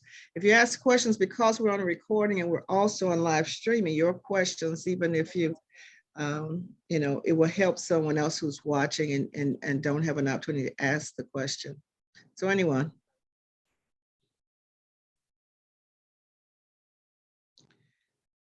No one seems to at the moment anyway, but you didn't mention, because they're not therapy, but the healing. I know you do healing circles. They're not therapy, yet they have been very powerful. And even in the midst of this recent Buffalo shooting incident, there's been some calls for healing circles, rapid response to come forth. I'm not sure if I heard, was there someone who had a comment? If you can say something about the rapid response circles and how they work and why they're important and some of that. I know you're on the board and I know you're a trainer and all that. I would say that what we have just in general, we have as a principle, disaster response teams all over in this country. We have them in every situation. So if there is a flood somewhere, if there's a tornado somewhere, a hurricane, if there is a chemicals released on a train that's carrying chemicals, and it somehow there's a leak and the whole community is affected, any kind of disaster, then we have in this country what's called disaster response teams. And those are people who are going to go out and clean up. And those are people who are going to go out and fix. We have oil spills or any of those kinds of things. We're going to have people on the spot right there to deal with and address whatever problem that has occurred from a disaster. There's people who are deployed throughout America now responding to whatever hurricane or tornado that takes place. And that's physically, funding, housing, all of that.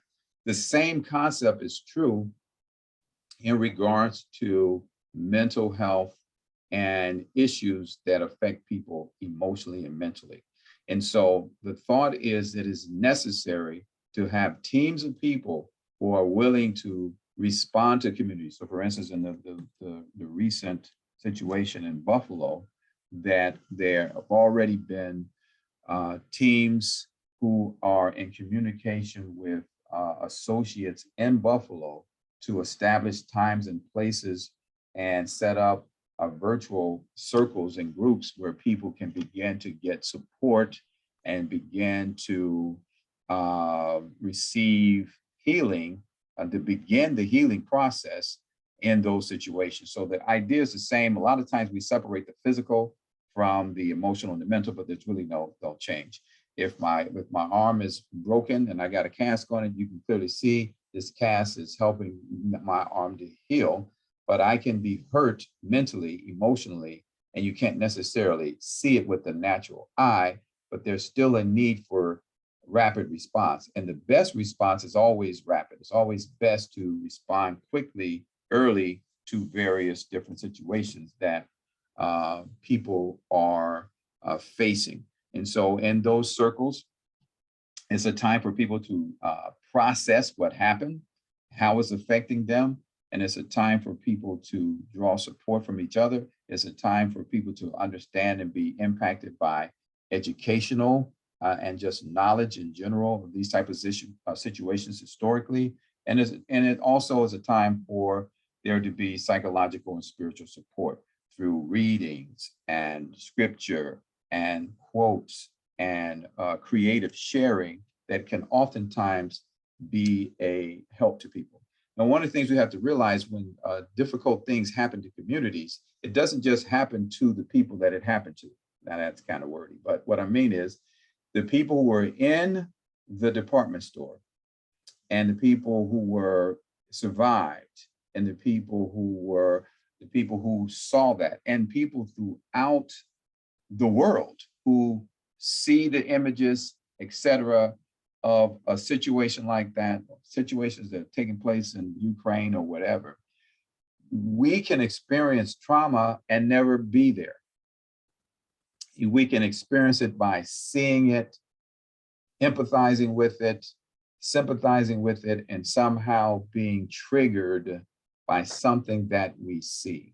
And so all of that speaks to the need for rapid response in that respect. So we have somebody who's asking to comment. Oh, apologies. Sorry, thank you so much. My name is Tembi. I work with Juliet Muyabo as one of the managers in the Chosen Kids. So I'm talking because the topic is very personal. It's something that I went through. And you've touched on many, many issues like the spiritual element, the medical, the treatment and everything. So as you go through the mental illness phase, you go through all those phases, especially it depends on people who are supporting you and their beliefs and everything. And that on its own creates so much confusion. I was diagnosed with anxiety and panic disorder, which started on a normal day. I was just driving to Tsakane on the road. Nowhere I felt like I have no limbs. Didn't see my arms, didn't see my legs. I just needed to find a way to stop.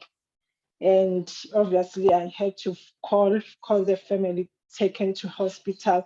That was the first time I heard that maybe there's some anxiety thing. So I never paid attention to those things.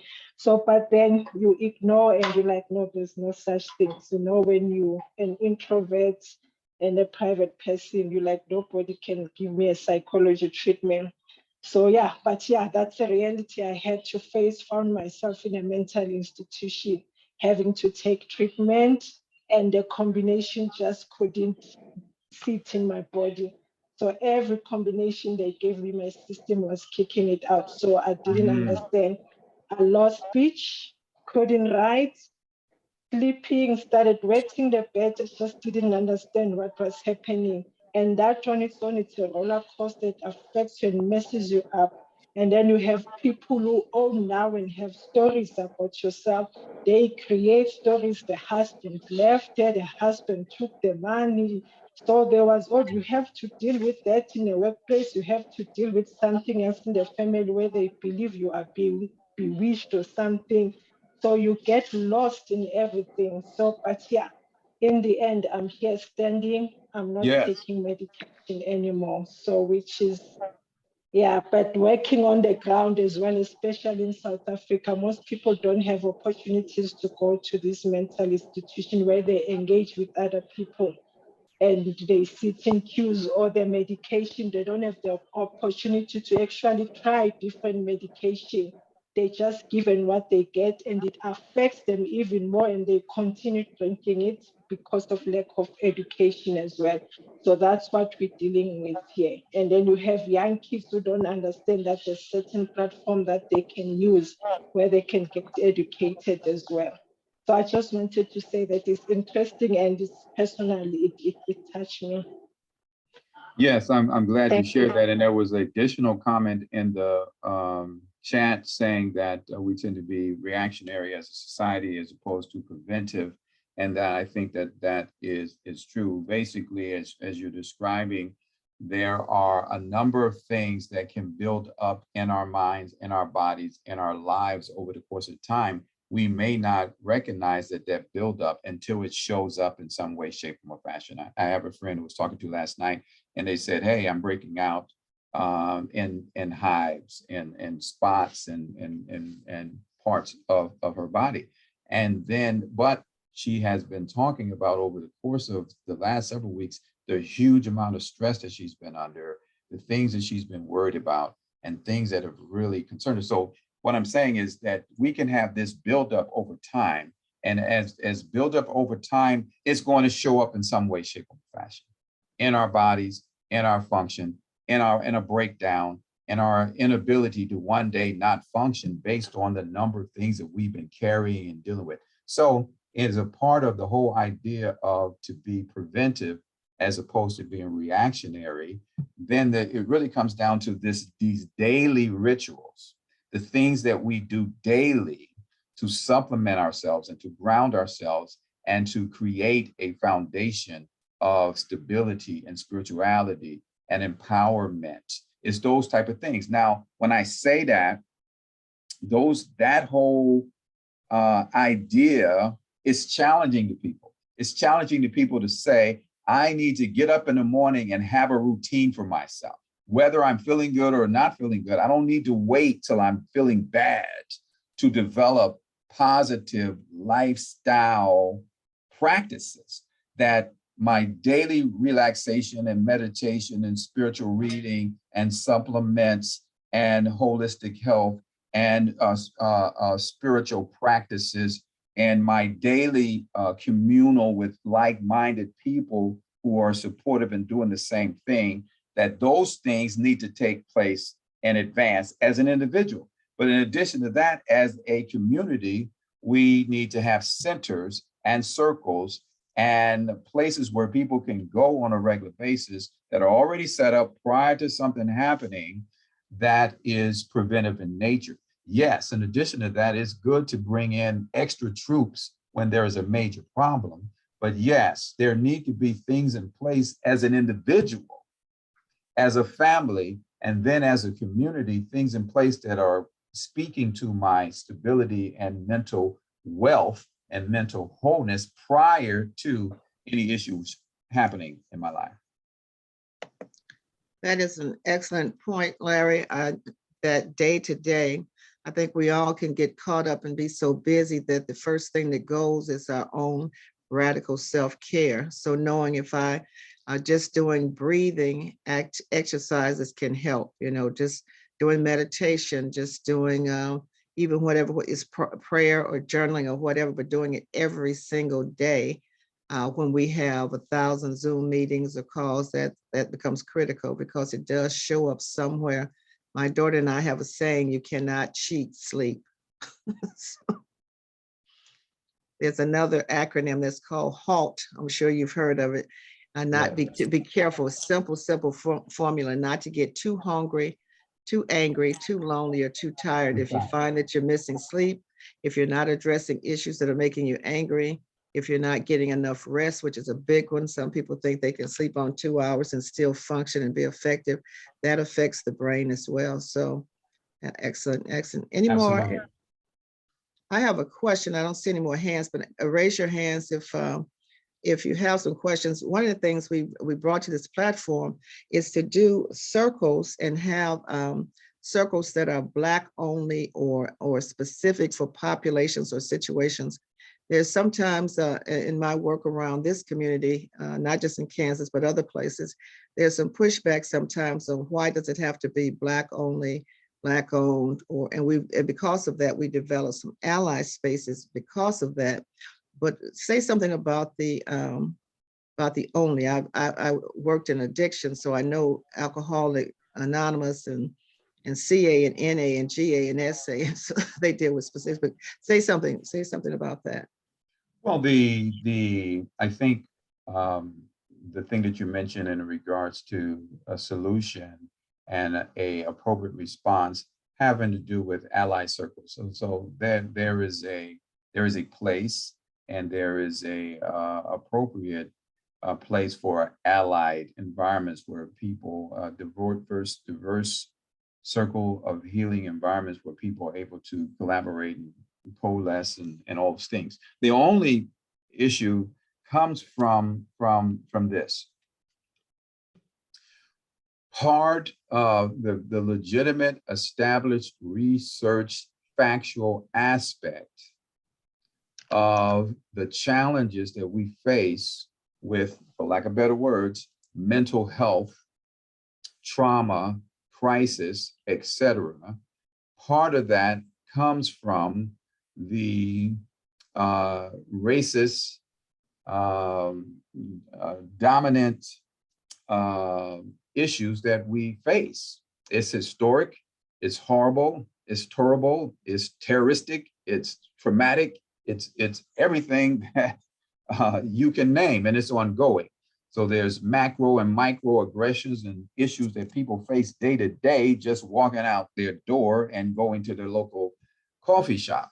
So those type of issues that are directly connected to our functioning and our issues are issues that are best addressed in an environment that you don't have to be concerned about what you're saying, how somebody's going to feel about it, if somebody's going to be insulted, offended, take it personal, push back, try to argue the point, et cetera, et cetera. We as a people operate in those environments all the time. So there needs to be some space where that dynamic is not happening. It's not happening because it's just us. And so that's the main, the core of the belief that there needs to be circles where we as a people can process our trauma, whether it be related to race, racism, supremacy, or any of those kind of concepts. We can process that without having to deal with a dynamic where there is some discussion of that, some argument about that, some pushback on that, or whatever the case may be. That's the philosophy behind having private circles. And as just from being here, in America. I only speak English, but I speak 3 different languages. I only speak English, but I speak 3. What do you mean? There's a way that we talk when I'm just with my family only. There's a way that's a whole different dialect and language. There's a way that I talk with when I'm with socially with friends and that whole dynamic. And then there is what we call code switching. There's a way that I'm talking when I'm in the greater society, that there has to be some switching in what I say and how I say it, just to be understood in that environment. So that goes to say that we are used to code switching and being aware of what other people think and finding ways to navigate through all of that mentally when we're interacting socially all the time. So to be able to have a support group where I don't have to do that, I just don't have, that's not necessary. I can relax. I can psychologically breathe and not have to do that is considered imperative at this point in time. So that would be my response. And we have a question from Queen Mother Nina Womack. I saw something in the chat. I think she was saying that there are groups addressing racism. Where did she go? Do I see? There you are. Queen Mother, go ahead, unmute. Can you hear me? Yes. Hello. Yeah, I just wanted to say I'm part of a group. I posted it in the link called Coming to the Table.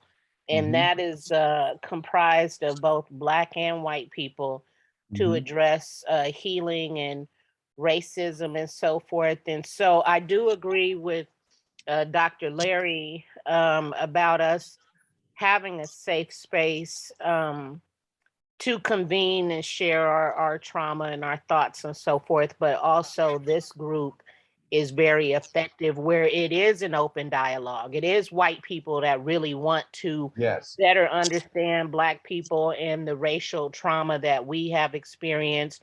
There's a lot of information sharing in there, a lot of books, that are being recommended so they can have a better understanding of us and vice versa. So I just wanted to bring that up. And then also here in Los Angeles, California, our city just implemented a zero racism policy. And so now the Los Angeles County has come up with a strategic plan to eradicate racism. I was on the listening group to, contribute my thoughts too, but I'm really appreciative on the step that we're taking as a county to eradicate racism, and hopefully this can be something that can be modeled in other areas around the world.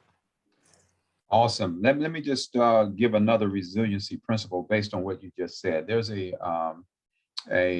principle in DBT, and DBT is dialectical therapy. And what it says is, 2 things can be true at the same time. And one of the challenges we have in society is if one thing is true, then that means the other thing can't be true. So if it's true that it's necessary for us to have these private circles, then that is somehow an indictment on collaborative circles. Well, that's not healthy thinking. Both things can be true. We can have these private spaces, we can have these collaborative spaces, we can have spaces in between. One does not have to eliminate the other. So 2 principles can be true. And a lot of times when we're facing issues psychologically, and we've got this, what I call Black or white thinking, or it's got to be one way or the other, we would do well in our resiliency and our own stability to really give some consideration to the fact, can both of these things be true at the same time? That's not always the case, but in many cases that it is. And that's going to give me a sense of relief just to understand I don't have to eradicate one thing to believe another thing.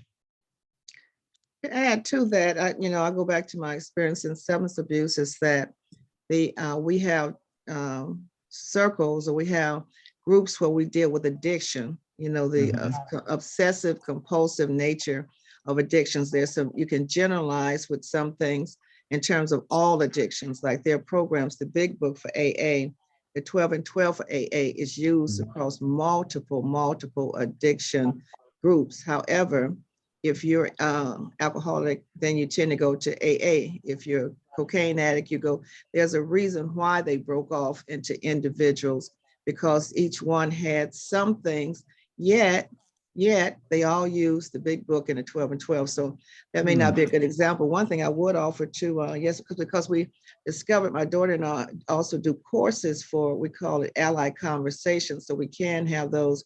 One thing that we've done though, we've stepped it up to another level, because what we found in our ally circles is that many of allies will come to the groups wanting to be allies, wanting to help people of African descent heal, very remorseful about what had happened to us. And so they wanted to be a part of the solution. What they were not prepared for is we began to delve into Resmaa Menakem's materials, if you're familiar with him, and he doesn't take it from the standpoint of allies helping the marginalized or the former enslaved and all that. He takes it from the standpoint that the allies and those who were enslaved are both traumatized. So when we introduced that in one of our circles, one of the people who had been a major ally for us said, well, what do you mean? I said, well, what are you doing about your healing? You're in this circle to help us heal. But they said, we want to help you heal. Well, what about your healing? They said, what healing? So they were totally oblivious to the fact that they had 1,000 years that they were traumatized, because a basic principle in mental health, of course, is that hurt people hurt people. Right. Because the colonization across the globe, whether it was Africa or the Native Americans or South America or whatever, that there was trauma spread across the globe by Europeans. Why would they do that? Because they had to have trauma, because hurt people hurt people. That's a basic principle. So once we introduced that and we began to do groups, and Resmaa Menakem actually has techniques and exercises and tools for people of color to use and for people who are European. Each one has their own set of tools to use, so that instead of looking outward for someone to heal, they look inward to do inner healing, so we can all stop hurting each other. We know Black on Black crime. We know if there's Asian on Asian crime. Every group has. And before Europeans went across the globe bringing slavery and colonization, it first happened to them within their own nation. So for all of us to heal becomes a thing, going back to the model of AA, CA, GA, everyone with some particular issue works on healing, self-care. That's where it starts. So the ally concept is a good one. Understanding us and why we're so hurt really is, I'm at the point now thinking, if I can support groups who will work on their own, right, and we work on our own, then when we all come together, we'll be a better group. I see Juliet is back in, and I'm glad you got your internet going. So she has a question. She usually helps us have a discussion around, so I was kind of missing her questions. Juliet? Yes, no, thank you so much. I'm glad I had to undo and get very technically savvy. We've lost power. I'm sitting in the dark, but I'm here. Thank you. Yes, no, it's, my name is Juliet Miabo. I am based in South Africa, and I work with a lot of vulnerable communities in what is called townships. Townships are basically spaces, I call them concentration camps for the purpose of labor, because those are places that the apartheid government used to put people in basically not living conditions, not proper living conditions, for them to be closer to spaces where they will work in mines, they'll work in factories. So that's where most Black urban people live, in the townships. And I work with communities in those areas. Now and I'm glad I came in at this point, because, you know, what we find with our history as South Africans, and I'm just concerned that maybe someone has raised this point, but just in case they didn't, it's worth repeating, that we also have seen, and I think I've mentioned this in another meeting, that we do have, there's a huge group of the white community that is suffering from the trauma. And trauma, I'm not even going to talk about our trauma as Black people, but trauma that is also based on the fact that the apartheid system lied to everybody. But at least with us as Black people, we knew it was a lie. So we resisted, we had protests, people died, because we were resisting the lie. But what is unfortunate that the lie that was being told to the white community was created white privilege. It created privileges that naturally, they easily internalized that lie. Obviously, also supported by extraction of Christianity or other aspects and lots of things. So the long and short of it is, as Dr. Anyanwu, Prophet Anyanwu was saying, that that group that has not dealt with the trauma of a lie or a trauma of having to redefine themselves outside the lie, because you now have to define yourself as a person who's equal to the person that you thought of as just a monkey. Then you realize, no, this is actually a human being that is deserving. Them being the native of that country, maybe they're even more deserving. So we see, like, for instance, today we have a case, it was in the media all over the place, where a white student was found urinating on a laptop of a Black student.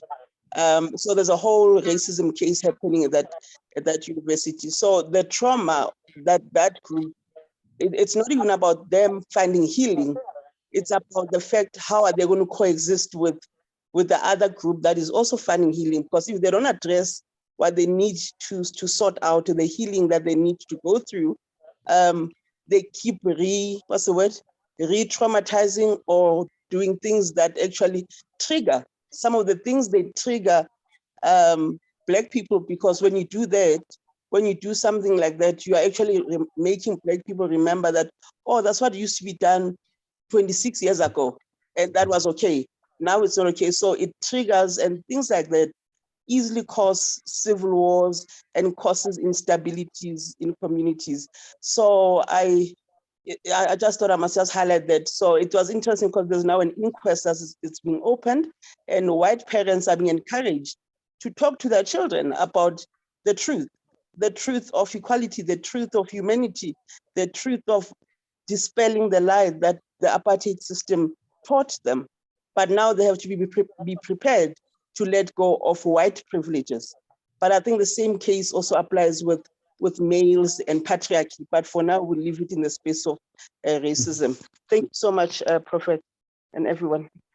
Very, very well said in regards to the issues that has to be dealt with in dominant culture from the standpoint, the mentality that's in order for me to treat you this way, in order for me to treat you this way and to treat you as a people this way, I must believe these things about you that ultimately says you're less than me and you're somehow less than human and you're outside the circle of humanity.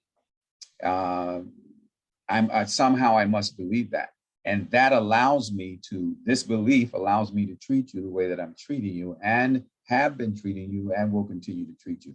So that being said, there is healing that must take place concerning that mentality. You so beautifully laid it out there. There's healing that must take place. And one of the things that happens when that healing process is activated is a thing we call cognitive dissonance. That is what I experienced when a long-held belief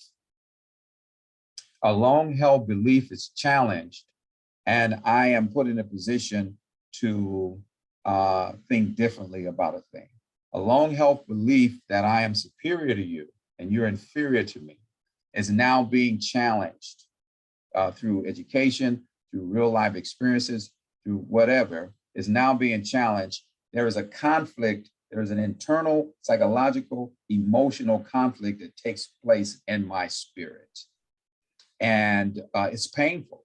And that being the case, that type of healing and that type of treatment it's innovative. It's to that degree, we have as a globe, we have not even totally prepared to do that type of work. When you know, in terms of, we haven't even created therapies to address those type of issues. But it's beginning, and it's coming out of some of these collaborative come to the table support groups and collaborations that we've talked about and that have been mentioned on this call, but it's very vital and very necessary. Thank you for your comment. We're going to wrap up shortly, but I wanted to say too, along with that, I'm glad you mentioned that cognitive dissonance, because what happens, like you said, is that if someone's been taught, one of the pieces that became aware of, Jane Elliott brought up, is that how did she learn how to treat people poorly? And she learned it at her mother's knee. So once she finds that it's not true, that it is, cognitive dissonance, the painful part is that Mama told a lie, Daddy told a lie, Grandma, Grandpa. One quick story, because we do finish at noon, and so we're about to wrap up. But I wanted to share this since you opened the door to spirituality. I'm a venture into some territory and tell this. When I first received a calling to the prophetic, I went to a class, and I got there, and I was the only Black in the class, right? But it was still prophetic, so it's spiritual. And so we were challenged to use prophetic around healing. So we're sitting there, supposedly in prayer and all that. And there was a young man who had what the Bible called a withered hand, a crippled hand. He couldn't open his hand. He was in a lot of pain. And we were supposed to pray and ask for some prophetic guidance around how to support him. And so as I was doing so, I get this image that this young man is at a lynching. He and his grandfather and dad were a part of a lynching. Or not a lynching, but he was at one, but they also taught him how to tie the rope appropriately so someone wouldn't slip out of him. And I saw him in this vision. And so when they called for some help for the young man, I sat there thinking, now I know I'm not supposed to use any kind of gift or anything to help this situation. How would I even be asked from a divine power to do that? But anyway, I got up and went and asked if I could participate and if the young man would allow me. And he said yes. And I asked him if he had a father or grandfather who had been a member of the Klan. And he said yes. So as I asked him questions, I knew one, his father and his grandfather, and I knew he had been shown the process, but I didn't tell him that. So I asked him to give me his hand and took his hand and began to pray for him. And so again, for me, it opened up something, because I realized that no matter what happened in my lineage, no matter what stories and horrific things I knew, that the work that I do in terms of being of service to humanity had to go beyond whatever my feelings were about it. And he had to go beyond his. So I just wanted to share that, because I realized that there are people who are allies and they want things to be different. But the book, White Fragility, speaks to it, that there's also this tiptoeing around, which is why I like the spaces, whether it's AACA or Black only spaces. People need a space to heal without tiptoeing around and being concerned about stepping on someone's feelings, trying to take care of them. If they start crying, I need to make you feel better, because I'm accustomed to doing that. I want to be able to cry and scream myself as others do in the circles, and then come together where we can work together as well. So we're going to take one last question with Juliet. We've held Larry long enough, but go ahead, Juliet. Yes, no, thank you, and I apologize. I think to the speaker that just responded, I just want to say thank you. And I just also, Dr. Larry, that it also applies to issues of patriarchy under UnityNet to women and feminism or feminist group. Those are issues we try and deal with in terms of also how men have to reposition themselves outside patriarchy as equals to women, or as basically to redefine this. So it's a very broad issue. And as you speak, I know that it also applies there. And with what Dr. Nyanyu is saying is that we need to have a safe space where we don't have to tiptoe around the truth. I don't have to be scared that you will look at me funny after I've told you that what you're saying is actually sexist. So it applies in many spaces, both to racism and patriarchy. And I really appreciate that response. But I also want, if I may, Dr. Tanya, I wanted to thank the other speaker that spoke early, about mental health and just say that I made quite a few notes, and I was unfortunate I got cut. And those are spaces that we work in daily, where we deal with people who have depression, who face trauma. And I'm doing a presentation tomorrow about a trauma center that we are trying to set up, because the things that happen to children, women, girls, and some men, and the elderly, and the amount of trauma that they cause. And one of the points I always make, and I was trying to make this morning, was that if a majority of people are not have faced so much trauma, how do we expect to have normal and economically viable societies and communities and families? That is why, for me, the International Day of Family was quite a, it triggered a lot of things, because I was reflecting it to the type of families that I work with in communities where the whole family is traumatized based on what they had gone through, particularly in terms of sexual violence and gender-based violence. So I also appreciated the talk from the first speaker. And thank you. I don't want to take up more time. Thank you so much.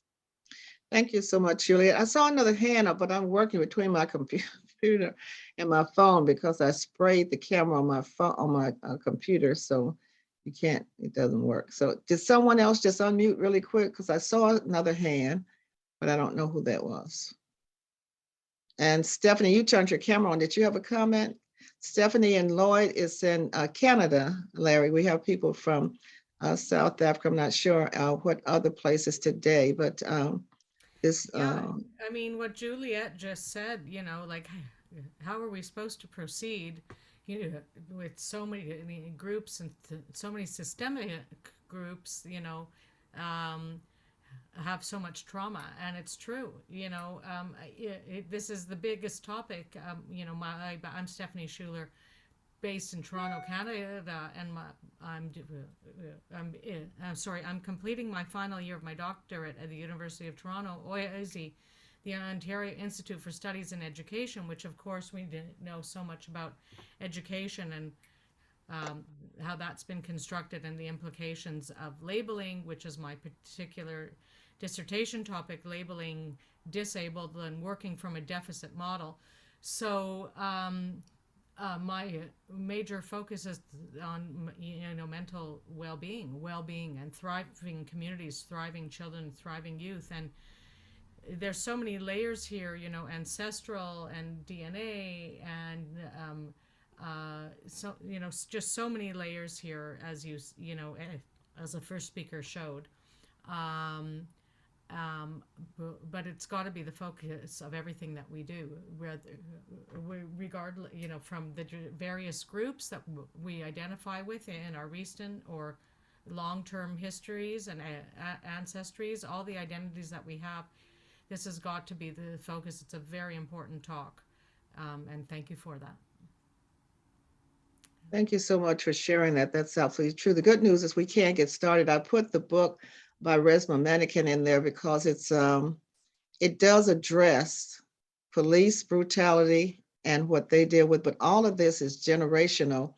And because we've been working to change things for so long without getting to the really root.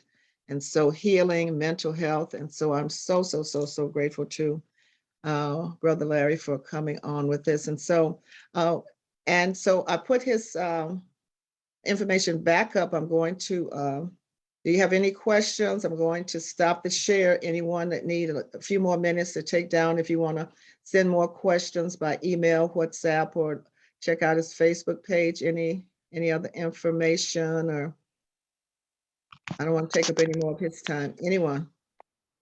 Going? Yeah, I don't know what's the going for, but I'd like it's for me taking down his information off the screen. Oh, okay. Can I say where?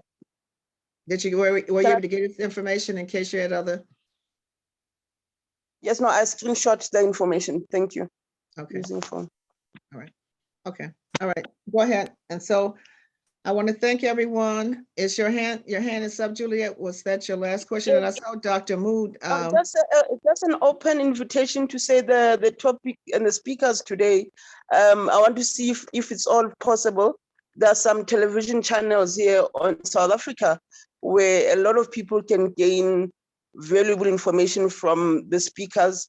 And if they would be available, I can start doing some work, because especially on the issues of spiritualism and people taking mental health and interpreting that as a need to go into spiritual and other ancestry type of things. There's a lot of information. So if they're available, I just want to know, we can start looking. I see Dr. Larry is agreeing, and I'm glad. And we have also just happened to have today Dr. Mood, who is also does similar work. And so we're going to do another part 2. And Larry, you're always welcome to come back. That was just, and I've been on his presentations before, but it was excellent and certainly very thorough. But Dr. Mood, you had your hand up. Did you have a comment today? He will have a whole presentation coming up, probably the 31st, I'm thinking. Anything, Dr. Mood? I saw your hand. Did you have a question?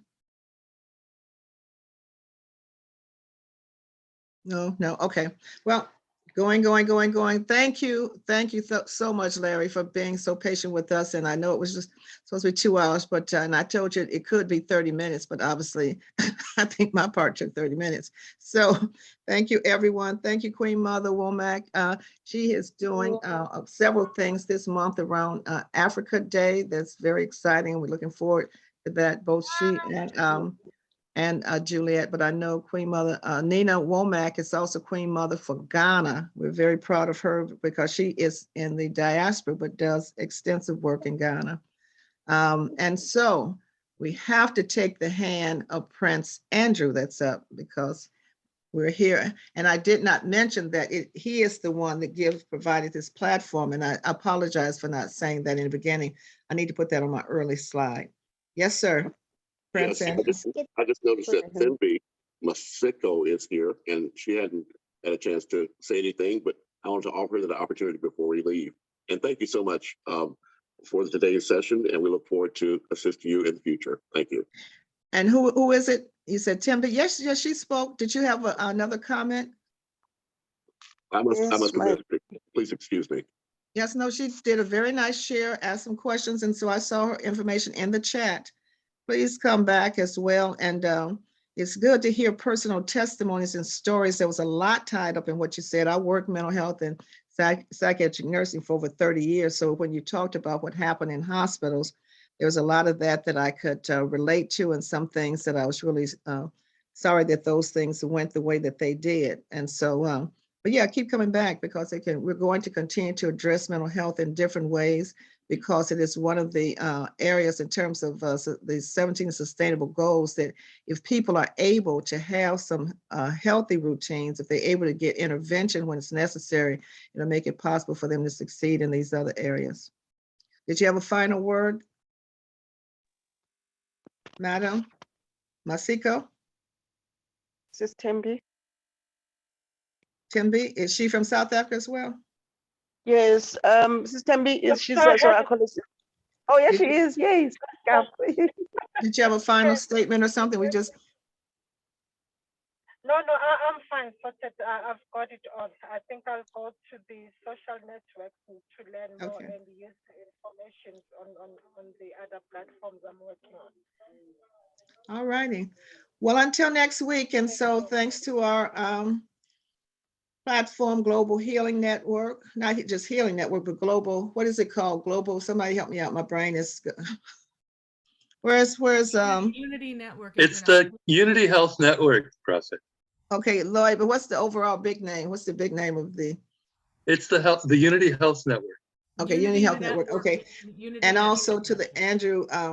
It's on your screen. Yeah, but I didn't have Andrew Network. What do I do, I guess? So anyway, bye everybody. But we have another 48. We have 48 weeks. So come back, same time, same channel every single week for 48 more times.